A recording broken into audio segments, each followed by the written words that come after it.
Breaking news. BC రిజర్వేషన్ల ఆర్డినెన్స్కు ఆమోదంపై Telangana governor కసరత్తు కొనసాగుతోంది. ఆర్డినెన్స్ న్యాయపరంగా నిలుస్తుందా లేదా అనే అంశంపై న్యాయ సలహాలు తీసుకుంటున్నారు. నిన్న అడ్వకేట్ జనరల్తో గవర్నర్ జిష్ణుదేవ్ వర్మ సమావేశమయ్యారు. రాష్ట్ర ప్రభుత్వ పరిధిలోని చట్టానికే సవరణ చేయవచ్చని, చట్టపరంగా ఉన్న హక్కేనన్న ఏజీ వాదన వినిపించారు. మరికొంతమంది న్యాయ నిపుణులతో గవర్నర్ చర్చించనున్నారు.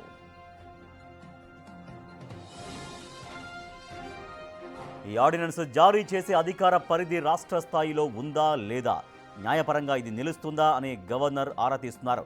సుప్రీంకోర్టు నిర్దేశించినట్లుగా మొత్తం రిజర్వేషన్లు 50% మించకూడదన్న అంశంపై అభిప్రాయం తీసుకుంటున్నారు.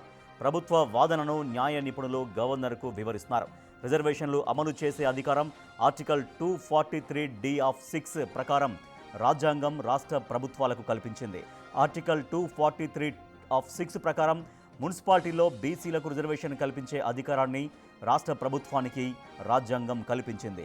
ఈ అధికారాల ప్రకారమే రాష్ట్ర ప్రభుత్వం ఎంపీరికల్ డేటా ఆధారంగా రిజర్వేషన్లు కల్పిస్తుందని ఏజీ తెలిపారు.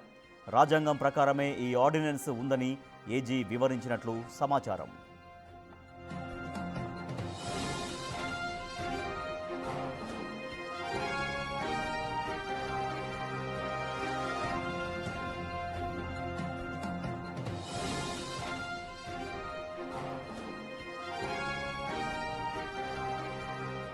బీసీ రిజర్వేషన్ల కోసం రాష్ట్ర ప్రభుత్వం ఒక ఆర్డినెన్స్ తీసుకొచ్చింది. ప్రస్తుతం ఆర్డినెన్స్ ఆమోదం కోసం గవర్నర్ దగ్గర ఉంది. సో గవర్నర్ దీనిపైన కసరత్తు చేస్తున్నారు. సో దీంట్లో ఎటువంటి న్యాయపరమైనటువంటి సమస్యలు వస్తాయి, న్యాయపరంగా ఏమైనా ఆటంకాలు వస్తాయా లేవన్నటువంటి సలహాలు సూచనలు గవర్నర్ తీసుకుంటున్నారు. మరింత సమాచారాన్ని మా ప్రతినిధి వాసు అందిస్తారు.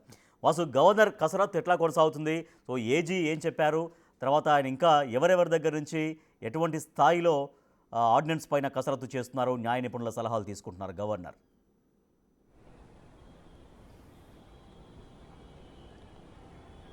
తెలంగాణ ప్రభుత్వానికి సంబంధించి కూడా ఏదైతే పంచాయతీరాజ్ చట్ట సవరణకు సంబంధించి ఆర్డినెన్స్ తీసుకొచ్చిందో, ఆర్డినెన్స్ ఆమోదానికి సంబంధించి కూడా గవర్నర్ న్యాయ సలహాలు తీసుకుంటున్న పరిస్థితి కనిపిస్తూ ఉంది.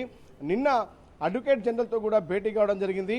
ప్రభుత్వం సంబంధించి అంటే రేపు ఎలాంటి న్యాయపరమైనటువంటి చిక్కులు రాకుండా ఉండే విధంగా ఎలాంటి జాగ్రత్తలు తీసుకున్న అంశానికి సంబంధించి కూడా ప్రభుత్వం తీసుకున్నటువంటి చర్యలను కూడా నిన్న అడ్వకేట్ జనరల్ గవర్నర్కి వివరించారు. ప్రధానంగా కూడా దీంట్లో ఏదైతే ఎక్కడ కూడా రిజర్వేషన్ల అంశాన్ని, ఎంత రిజర్వేషన్ ఏ కులానికి ఎంత ఇస్తున్నా మనం అంశాన్ని ఎక్కడ కూడా ఆర్టికల్లో చేర్చలేదు. కేవలం చట్ట సవరణకు సంబంధించిన అంశాన్ని మాత్రమే ఇక్కడ చేర్చడం జరిగిందన్న విషయాన్ని ఏజీ వివరించారు. అయితే ప్రధానంగా ఆ గవర్నర్కి సంబంధించి కూడా కొన్ని రకాల ప్రశ్నలు అక్కడి నుంచి ఉత్పన్నమవుతా ఉన్నాయి. ఆర్డినెన్స్ జారీ చేసే అధికారం అసలు రాష్ట్ర ప్రభుత్వాలకు ఉందా? గత సుప్రీంకోర్టు ఆదేశాలు, రాజ్యాంగ నిబంధనలు ఏం చెప్తా ఉన్నాయన్న అంశంపైన కూడా గవర్నర్ ఆరాధిస్తున్నట్టుగా తెలుస్తూ ఉంది. ఇక న్యాయపరంగా ఇది ఎంతవరకు కరెక్ట్ అనే అంశాన్ని కూడా గవర్నర్ ప్రశ్నించారు. ఇక సుప్రీంకోర్టు నిర్ణయించినట్లుగా మొత్తం రిజర్వేషన్లు 50% దాటొద్దన్నటువంటి అంశాన్ని కూడా ఆయన క్వశ్చన్ చేసినట్టుగా తెలుస్తూ ఉంది. కానీ ఇక్కడ ఆర్డినెన్స్లో ఎక్కడ కూడా రిజర్వేషన్ల అంశాన్ని ప్రస్తావించలేదు. కేవలం పంచాయతీరాజ్ చట్ట సవరణ మాత్రమే చేయాలని కోరాం. ఇది సుప్రీంకోర్టు ఆదేశాలకు ఇది అడ్డంకి కాదు అన్న విషయాన్ని కూడా ఆయన చెప్పినట్టుగా మనకు సమాచారం అందుతుంది. అయితే కేవలం ప్రభుత్వ న్యాయ నిపుణులతోనే కాకుండా ఇతర న్యాయ నిపుణులతో కూడా ఈరోజు గవర్నర్ మరొకసారి భేటీ అయ్యే అవకాశం కనిపిస్తూ ఉంది. ఈ ఆర్డినెన్స్ సంబంధించి ఆమోదిస్తే ఎలా ఉంటుంది, ఆమోదించకుంటే ఎలా ఉంటుంది అన్న అంశంపైన కూడా చర్చించి త్వరలోనే ఈ ఆర్డినెన్స్ పైన నిర్ణయం తీసుకునే అవకాశం కనిపిస్తూ ఉంది. అయితే ప్రధానంగా ఆర్టికల్ 243T60 ప్రకారం కూడా మున్సిపాలిటీలో బీసీల రిజర్వేషన్ కల్పించుకుంటూ అధికారం రాజ్యాంగం కల్పించినట్టుగా నేను చెప్పడం జరిగింది. ఇక మరో అంశానికి సంబంధించి కూడా 243D6 ప్రకారం కూడా రాజ్యాంగంలో రాష్ట్ర ప్రభుత్వాలు రిజర్వేషన్ను కల్పించే అవకాశం ప్రభుత్వాలకు ఇస్తూ కూడా రాజ్యాంగంలో ఆర్టికల్ ఉందన్న విషయాన్ని కూడా చెప్పడం జరిగింది. అయితే తాజాగా ఏదైతే ప్రభుత్వం ఆర్టికల్ తీసుకొచ్చిందో సెక్షన్ 285A ఏదైతే ఉందో దీనికి సంబంధించి కూడా చట్ట సవరణ చేసుకునే అధికారం రాష్ట్రాలకు రాజ్యాంగం కల్పించిందన్న విషయాన్ని కూడా స్పష్టంగా గవర్నర్కి వివరించారు. కాకపోతే 50% రిజర్వేషన్ల అంశానికి సంబంధించి కూడా రిజర్వేషన్ల అంశమే ఈ ఆర్టికల్లో లేదనే విషయం చెప్తున్నారు. కేవలం ఎప్పుడైతే గవర్నర్ ఆమోదించి ఆర్టికల్ ఆమోదం లభిస్తుందో ఆ తర్వాత ఒక జీవోని తీసుకొచ్చి ఆ జీవో ద్వారా కులాల వారీగా రిజర్వేషన్లు అంటే బీసీలకు ప్రధానంగా స్థానిక ఎన్నికల్లో 42% రిజర్వేషన్ల కల్పనకు సంబంధించి ఆ తర్వాత నిర్ణయం తీసుకుంటారు. కానీ ఈ ఆర్టికల్లో ఆ ప్రస్తావన లేదు కాబట్టి ఎలాంటి న్యాయపరమైన చిక్కులు వచ్చే అవకాశం లేదన్న విషయాన్ని చాలా స్పష్టంగా నిన్న వివరించారు.